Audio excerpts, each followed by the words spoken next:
Hello friends, how are you? કેમ છો બધા? તો આજે આપણે ધોરણ 9માનું નેક્સ્ટ ચેપ્ટરની શરૂઆત કરવા જઈ રહ્યા છે. જે ધોરણ 9માના સમાજ વિદ્યાનું આપણે પ્રથમ ચેપ્ટર અને સેકન્ડ ચેપ્ટર આ બે ચેપ્ટર જે આપણે ફિનિશ કરી લીધું હતું, હવે આપણે આગળ વધવાનું છે.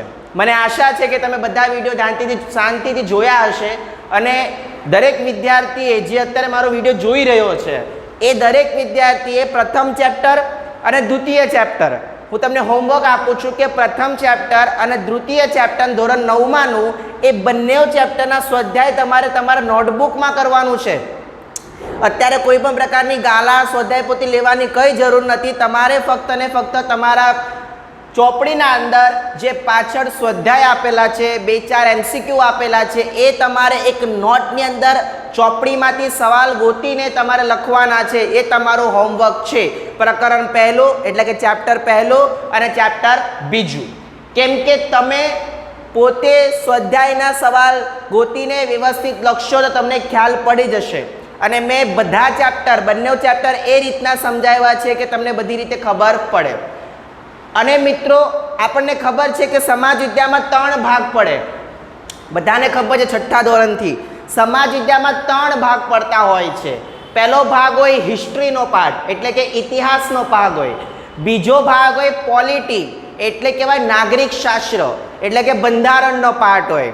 અને ત્રીજો પાર્ટ હોય જિયોગ્રાફી એટલે કે ભૂગોળ. હવે આપણે હિસ્ટ્રીના 2 પાર્ટ ફિનિશ કરી દીધા છે, પ્રથમ અને દ્વિતીય. જેની અંદર આપણે શું જોયું હતું? યુરોપિયન્સ પ્રજાનું ભારતમાં આગમન અને એની સાથે સાથે પ્રથમ વિશ્વયુદ્ધ અને બોલ્શેવિક ક્રાંતિ. આપણે આ 2 વસ્તુ જોઈ હતી.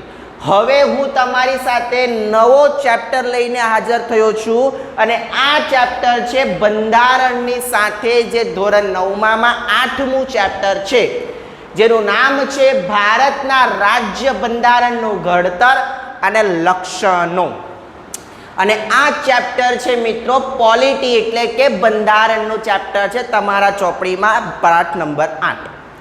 હવે આપણે આ પાઠની શરૂઆત કરતા પહેલા હું તમને થોડું બેકગ્રાઉન્ડ સમજાવી દઉં, કેમ કે પાઠ સમજતા પહેલા બેકગ્રાઉન્ડ જાણવું જરૂરી છે. આપણો સમાજ વિદ્યાનો નિયમ છે. તો બેકગ્રાઉન્ડ કંઈક એવું છે મિત્રો કે જ્યારે દ્વિતીય વિશ્વયુદ્ધ થાય છે, આપણે ફક્ત ને ફક્ત પ્રથમ વિશ્વયુદ્ધની વાત કરી હતી. હવે હું તમને વાત કરું કે જ્યારે દ્વિતીય વિશ્વયુદ્ધનું સમાપન થયું 1945માં, તો એ દ્વિતીય વિશ્વયુદ્ધની અંદર ભારતના સૈનિકો ઇંગ્લેન્ડ વતી લડ્યા હતા. ભારતના સૈનિકો ઇંગ્લેન્ડ વતી લડ્યા હતા, પરંતુ એના પહેલાં ભારતના અમુક એવા લોકો છે મિત્રો, ગાંધીજી, સરદાર વલ્લભભાઈ પટેલ, જવાહરલાલ નહેરુ, એવા ઘણા બધા એવા નેતાઓ છે કે જેમને બંધારણની માંગણી કરી. કોની પાસેથી? અંગ્રેજ પાસેથી. અને એમણે કીધું કે અમે અમારા સૈનિકો તમારા દ્વિતીય વિશ્વયુદ્ધની અંદર મોકલશું, પરંતુ અમને અમારું પોતાનું બંધારણ જોઈએ છે. We want our own constitution. Why? Because અમને આઝાદી જોઈએ છે, અમને ફ્રીડમ જોઈએ છે, અમને સોવર્નિટી જોઈએ છે, અમને સાર્વભૌમ જોઈએ છે. તો એના માટે જે ઇંગ્લેન્ડના એ વખતના જે રાજા હતા એમના દ્વારા આ વસ્તુની આખી ડિસ્કશન થઈ. અને તમને ખબર જ છે કે ભારતનો છેલ્લો અંગ્રેજ ગવર્નર જે હતો એ હતો લોર્ડ માઉન્ટબેટન. અને એ ભાઈ સાહેબે ભારતના બંધારણ ઘડવામાં બહુ મોટી ભૂમિકા ભજવી છે. તો મિત્રો, ભારત આઝાદ થયું 15 ઓગસ્ટ 1947ના દિવસે રાતે 12 વાગે. 14 ઓગસ્ટ 1947ના દિવસે પાકિસ્તાન આઝાદ થાય છે. અને 12 જેમ વાગે અને એના પછી 1 મિનિટ થાય, 1 સેકન્ડ થાય તો ભારત આઝાદ થાય છે. અને ભારતનું આઝાદીની તારીખ 15 ઓગસ્ટ 1947 હતી. પાકિસ્તાનની 14 ઓગસ્ટ છે. તો આટલા સુધી પિક્ચર ક્લિયર રાખજો.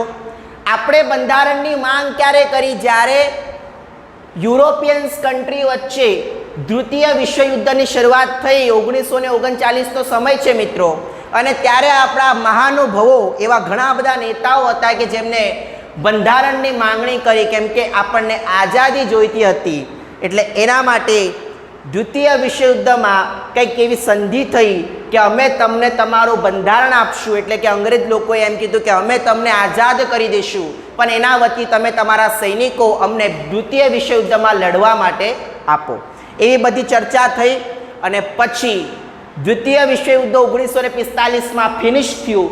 અને એના પછી લોર્ડ માઉન્ટબેટન, જવાહરલાલ નહેરુ, સરદાર વલ્લભભાઈ પટેલ, ગાંધીજી, ડૉક્ટર બાબા સાહેબ આંબેડકર અને એવા ઘણા બધા મહાનુભાવોના કારણે, મહાનુભાવોના હસ્તે બંધારણ રચવાની સ્થાપના થઈ, બંધારણ બનાવવાની શરૂઆત થઈ.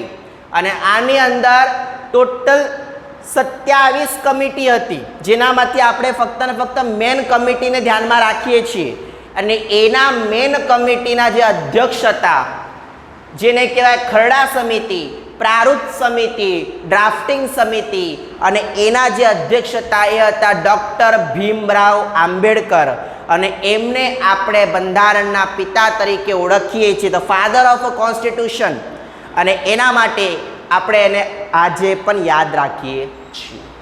તો મિત્રો, આ બધું બેકગ્રાઉન્ડ હતું કે આપણું બંધારણ શા માટે અસ્તિત્વમાં આવ્યું, અને એના પછી આપણને બંધારણ બનાવતા સમયે કેવા કેવા લોકોએ સહકાર આપ્યું.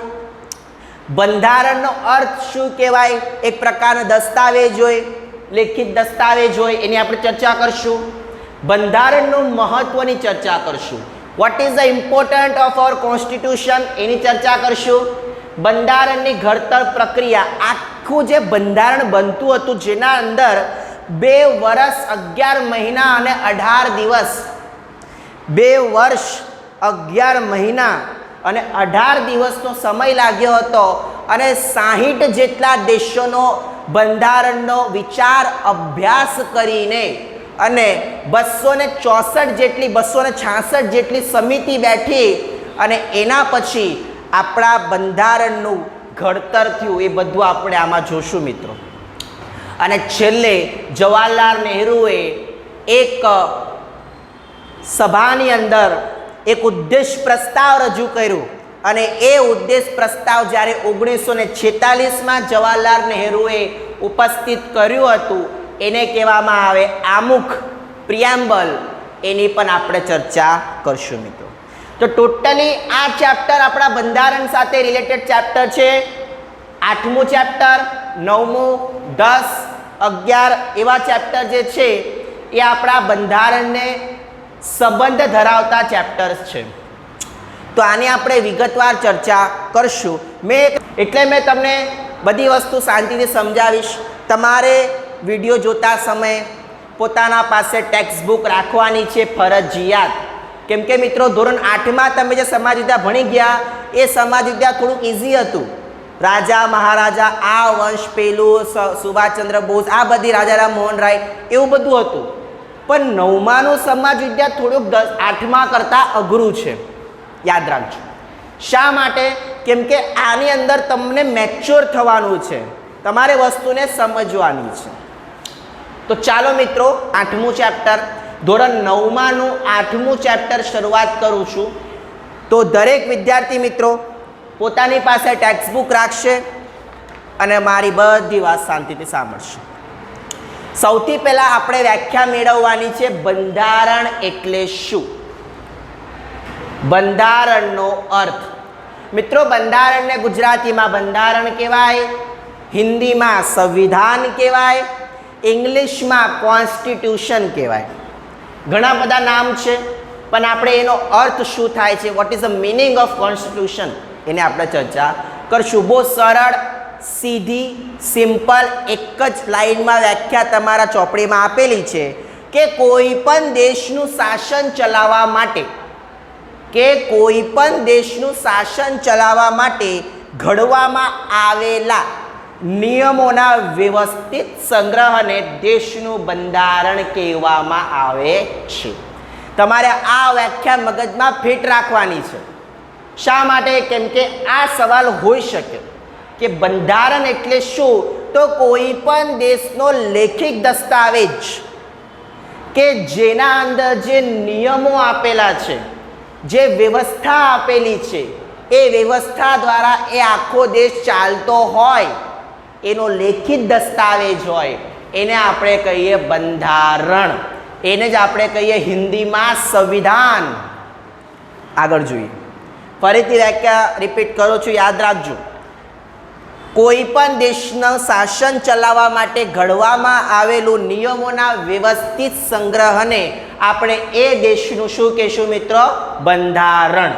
તો મગજમાં ફિટ રાખજો, બંધારણની વ્યાખ્યા શું છે કે કોઈ પણ દેશ છે, આપણા વિશ્વમાં 197 દેશ છે, 197 દેશમાંથી 193 દેશ આજે આઝાદ છે. તો દરેક દેશ પાસે પોતાનું કાંઈક ને કાંઈક લેખિત કે અલેખિત, બંધારણના પણ બે પ્રકાર પડે, લેખિત કે અલેખિત, એવા કાંઈક ને કાંઈક નિયમોનું વ્યવસ્થિત સંગ્રહ કરીને એક દસ્તાવેજ બનાવવામાં આવે છે. જેમ કે આપણું બંધારણ એક લેખિત સ્વરૂપમાં બનેલું દસ્તાવેજ છે, જેમાં 22 ભાગની અંદર દરેક વસ્તુ ડિટેલ વાઇઝ આપેલી છે મિત્રો. હવે હું તમને વાત કરું મહત્વ. શું મહત્વ હોઈ શકે બંધારણના? બંધારણના શું મહત્વ હોઈ શકે?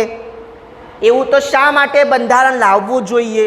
આપણે કોઈ પણ વસ્તુ વાંચીએ તો એનું આપણે પહેલાં એડવાન્ટેજ અને ડિસએડવાન્ટેજ એટલે કે ફાયદા અને નુકસાન વાંચીએ, પરંતુ એ વસ્તુનું મહત્વ આપણા જિંદગીમાં શું છે?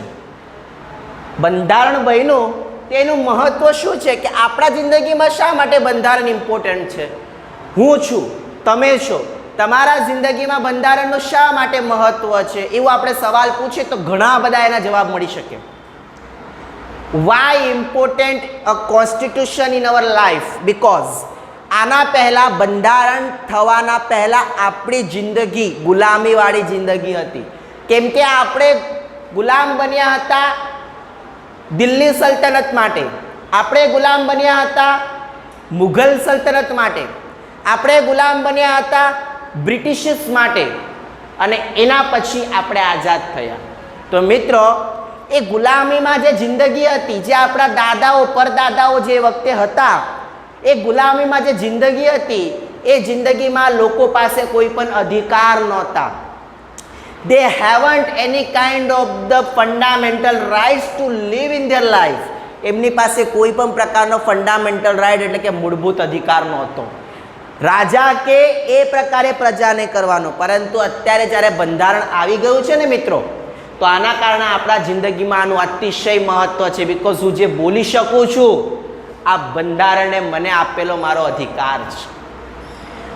હું ગમે ત્યાં જઈ શકું ફરવા માટે, ગમે ત્યાં બીજા કોઈ રાજ્યમાં જઈને ઘર વસાવું, બીજા કોઈ રાજ્યમાં જઈને ધંધો કરું, બિઝનેસ કરું, તો એ મારો અધિકાર મને કોણે આપેલો છે? બંધારણે આપેલો છે. આવું પહેલાં નહોતું, બ્રિટિશના સમયમાં નહોતું. એ જે કે એમ કરવાનું એટલે કે એક પ્રકારની રાજાશાહી હતી. પણ હાલના સમયમાં રાજાશાહી નથી, લોકશાહી છે, ડેમોક્રેસી છે. લોકોએ લોકોના માટે ઘડેલું લોક માટેનું શાસન, લોકશાહી છે. તો બહુ ઇન્ટરેસ્ટિંગ ચેપ્ટર છે, ધ્યાન આપજો, મારો ફેવરેટ ચેપ્ટર છે. એટલે તમને હું આ રીતના સમજાવીશ કે તમે ભૂલશો જ નહીં. હા, એ વાતની ગેરંટી આપું કે થોડોક પાઠ લાંબો થઈ શકે, 30 મિનિટનો વિડીયો થઈ શકે, 40 મિનિટનો વિડીયો થઈ શકે, પણ મને પાક્કી ખાતરી છે કે તમે ધ્યાનથી જ્યારે વિડીયો જોશો ને તમારા મગજમાં બધા કન્સેપ્ટ ક્લિયર થઈ જશે. ચાલો આગળ વધીએ. બંધારણ એ દેશનો પાયાનો અને મહત્વનો દસ્તાવેજ છે મિત્રો. મિત્રો, આપણા પાસે ઘર છે, આપણું ઘર આપણા નામ પર છે. કોણ દર્શાવે? આપણા ઘરનું દસ્તાવેજ. મારું ઘર મારા નામ પર, મારા પિતાજીના નામ પર છે, એવું કોણ દર્શાવશે? એ ઘરનું દસ્તાવેજ દર્શાવશે. એટલે એના પર મારી માલિકી થઈ એવું દર્શાવશે. સેમ વસ્તુ આપણા પાસે આપણું લેખિત દસ્તાવેજ છે. એટલે આપણે કહી શકીએ કે ભારતના લોકોનું આ ભારત છે. આની અંદર કોઈ બીજા અન્ય દેશોની પ્રજા આવીને શાસન કરી શકે નહીં. એ પહેલા રાજા મહારાજાના સમયમાં થતું હતું, હવે થઈ શકે નહીં, કેમ કે બંધારણ આવી ગયું, એ દેશનું લેખિત દસ્તાવેજ આવી ગયું. આ પાયાનો સૌથી મોટો મહત્વ કહેવાય. બંધારણની જોગવાઈઓના આધારે દેશમાં કાયદાઓ ઘડવામાં આવે છે. મિત્રો, મેં તમને ઘણી વખત કીધું હશે કે પહેલાના સમયમાં રાજા મહારાજાના સમયમાં રાજાઓ જે કોઈ વ્યક્તિ નાનકડી ભૂલ પણ કરે તો એને ચાબુકથી મારતા, એને લાકડાઓથી મારતા, એને મારી નાખતા, એને જેલમાં પૂરી દેતા અને મારી પણ નાખતા. પરંતુ એ વખતે કોઈ એને રોકવા માટે કોઈ વ્યક્તિ આગળ નહોતું આવતું. વ્યક્તિ એક પણ કોઈ વ્યક્તિ એ વસ્તુને રોકવા માટે આગળ નહીં આવે.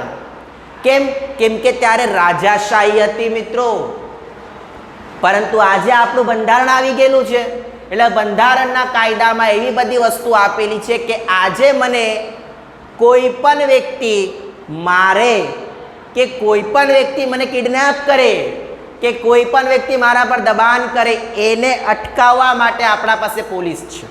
લો, થઈ ગયું કામ.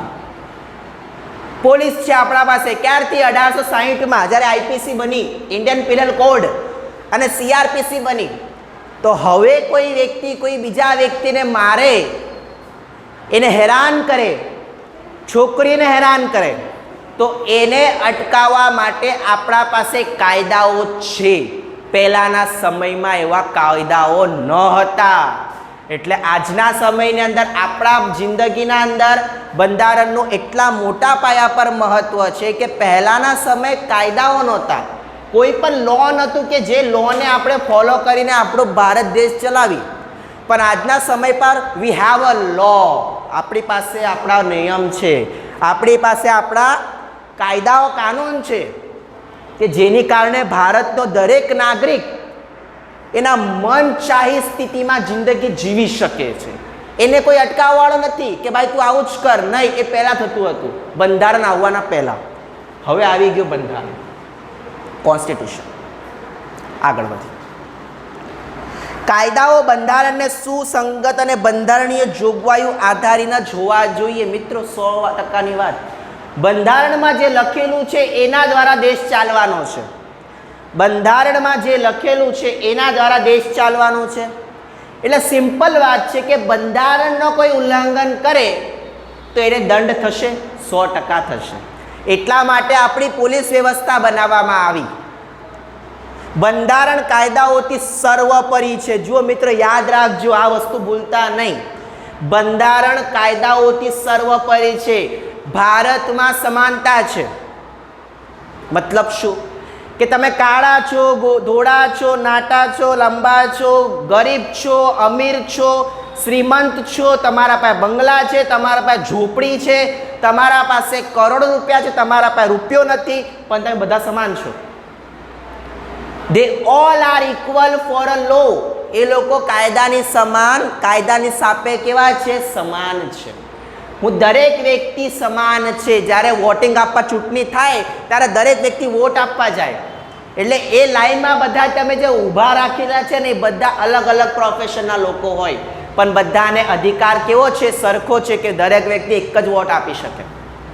એટલે બંધારણનું સર્વોપરી છે. યાદ રાખજો, કોઈ પણ જગ્યા પર રાષ્ટ્રપતિ મોટો નથી, રાજ્યપાલ મોટો નથી, વડાપ્રધાન મોટો નથી. મોટું કોણ છે? આપણું બંધારણ. સર્વાત મોટું કોણ છે? આપણું બંધારણ. અને એ બંધારણને જિંદગીભર સાવચેતી રાખવા માટે આપણી બેસેલી છે સુપ્રીમ કોર્ટ એન્ડ હાઈકોર્ટ, જેને કહેવાય આપણે બંધારણના રક્ષકો. વસ્તુ આ સમજવાની છે મિત્રો. આગળ વધી. બંધારણમાં સમયાંતરે બદલતી જતી લોકોની જરૂરિયાતો, અપેક્ષાઓ, આકાંક્ષાઓ, ઈચ્છાઓ અને લોકોની ઉચ્ચ ભાવનાઓના પડદો હોય છે. તેથી જ બંધારણને જીવંત અને મૂળભૂત દસ્તાવેજ કહેવાય. Fundamental document. મૂળભૂત દસ્તાવેજ શા માટે કહેવાય? કેમ કે બંધારણને આપણને ઘણી બધી અધિકારો આપેલા છે. મને બંધારણે ઘણા બધા અધિકારો આપેલા છે, હક આપેલા છે, મારા કર્તવ્ય આપેલા છે, અને હું એને નિભાવીશ. તમે પણ નિભાવશો, મને ખબર છે. પરંતુ બંધારણ એ દેશમાં સૌથી સર્વોપરી છે. યાદ રાખજો, તમને સવાલ પૂછવામાં આવે કે ભારતમાં સર્વોપરી કઈ વસ્તુ છે, ઓપ્શન આપવામાં આવે સુપ્રીમ કોર્ટ, બીજો ઓપ્શન આપવામાં આવે સંસદ, ત્રીજો ઓપ્શન આપવામાં આવે રાષ્ટ્રપતિ અને ચોથો ઓપ્શન આપવામાં આવે બંધારણ. તો તમારે ત્રણે ત્રણને સાઈડ પર મૂકવાના અને બંધારણ ટીક કરવાનું. કેમ કે બંધારણ છે તો જ રાષ્ટ્રપતિ બન્યો હશે, કેમ કે બંધારણમાં એનો ઉલ્લેખ હશે. બંધારણ છે તો જ સુપ્રીમ કોર્ટ બની છે, કેમ કે બંધારણમાં એનો ઉલ્લેખ છે. બંધારણ છે તો સંસદ બની છે, કેમ કે બંધારણમાં પણ સંસદનો ઉલ્લેખ છે. એટલે આપણા દેશનો સર્વોપરી કોઈ વસ્તુ હોય તો એ શું છે મિત્રો? That is our constitution. Our constitution is the most biggest and highest document in our India. મગજમાં પિક્ચર ક્લિયર રાખજો મિત્રો. હવે આગળ વધીએ. હવે મિત્રો આપણે બંધારણનો અર્થ સમજ્યો અને બંધારણનું મહત્વ સમજ્યું. હવે હું તમારી સાથે નેક્સ્ટ પાર્ટની અંદર મુલાકાત લઈશ. અત્યાર સુધી તમારા મગજમાં આટલી વસ્તુ ક્લિયર રાખજો કે બંધારણ શું છે, કઈ રીતના બન્યું, એનું મહત્વ શું છે આપણા જિંદગીમાં, એ બધી વસ્તુ તમે થોડુંક ધ્યાનમાં રાખજો. અને બધાએ જે પણ વિડીયો જોવે છે બધાએ બંધારણની વ્યાખ્યા મોઢે કરવાની છે. અને પ્રથમ ચેપ્ટર અને દ્વિતીય ચેપ્ટરનું સ્વાધ્યાય તમારા ચોપડીના અંદર એટલે કે નોટબુકના અંદર તમારે લખવાનું છે. કોઈ ગાલા અપેક્ષિત બીજું કોઈ કામ નથી. તમારે ફક્ત તમારા ચોપડીનું સ્વાધ્યાય જોવાનું છે અને એનું MCQ. અત્યારે કોઈ પણ વસ્તુ ખરીદવાની જરૂર નથી. ફક્ત ચોપડીમાં જે સ્વાધ્યાય છે એ તમારે તમારી નોટબુકમાં લખવાનું છે. ઓકે, નેક્સ્ટ વિડીયોમાં આપણે મળીએ. જય હિન્દ.